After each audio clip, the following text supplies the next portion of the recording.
déjà qu'est-ce qu'ils vont fabriquer? Qu'est-ce qu'ils construisent en ce moment?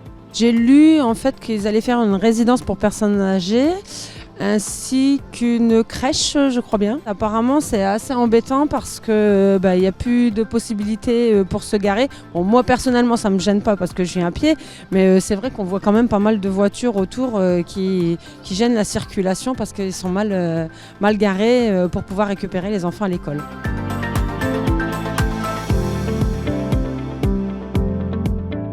Donc ici c'est une résidence autonomie, elle va être composée de 95 logements qui vont aller du T1 au T3. On va avoir 3 coques aussi qui vont être réalisées sur cette opération. On va avoir une restauration scolaire nouvelle, plus tard une micro-crèche, donc un lieu destiné aux seniors mais aussi aux enfants. La municipalité est à l'origine du besoin, puisqu'en fait ici on est sur une zone on va dire de rénovation urbaine, c'est-à-dire qu'avant ici il y avait une dalle commerciale qui a été au fil des années détruite.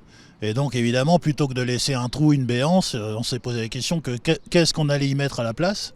Et donc il nous a fallu trouver un partenaire qu'on a trouvé à travers la société Link City et avec lesquels on a bâti ce projet avec un architecte, monsieur Mathieu. Il y aura de nouveau des places de stationnement qui seront publiques, puisque la commune a vraiment insisté pour que Link City et CDC Habitat proposent du parking public. Mais malgré tout, il y aura quand même une place de stationnement par logement. Donc une grosse trentaine de places pour le public et petite centaine, les 95 pour les habitants.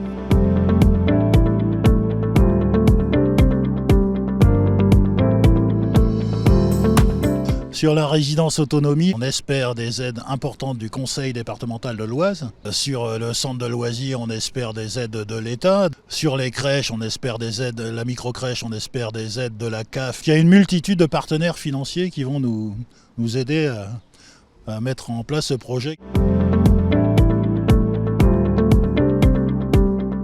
Alors nous on a officiellement démarré les travaux sur le terrain le 23 décembre. L'objectif c'était d'arriver le 23 décembre et pouvoir lancer les travaux le plus tôt possible. Jusqu'à fin décembre ils verront principalement l'ossature du bâtiment qui va se monter, donc tout ce qui va être béton et des armatures. Et on va dire que pour dès début 2024, on va attaquer tout ce qui va être placo, peinture, finition. Donc début 2024 il n'y aura plus de bruit sur cette opération.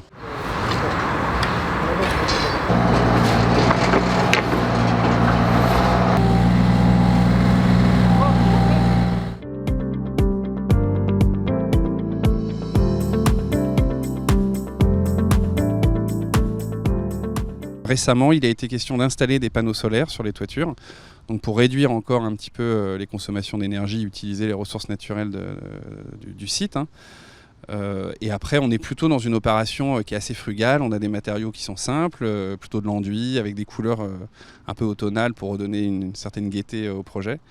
Mais on est sur une technologie simple, sobre. Moi, on est sûr que ça tient, quoi.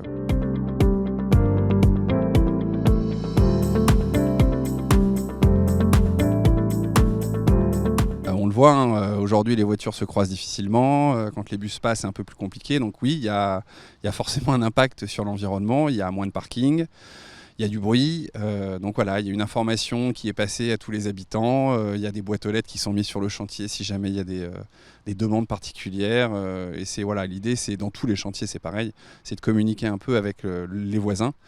Et puis résoudre les problèmes dès qu'ils se posent et pas attendre que ce soit trop grave. Au fur et à mesure de l'avancée du chantier, on va présenter le projet, faire des réunions, faire visiter le chantier, etc. Donc, l'idée, c'est aussi de permettre aux Nogentais de se rendre compte de l'évolution du chantier. On a un chantier, on ne peut pas y manquer, on fait nous notre maximum, on essaye de minimiser les bruits quand on peut le faire, on essaye d'adapter les engins. Nous, on n'est pas là pour déranger, on est là pour faire notre métier, tout en étant dans le respect avec les voisins.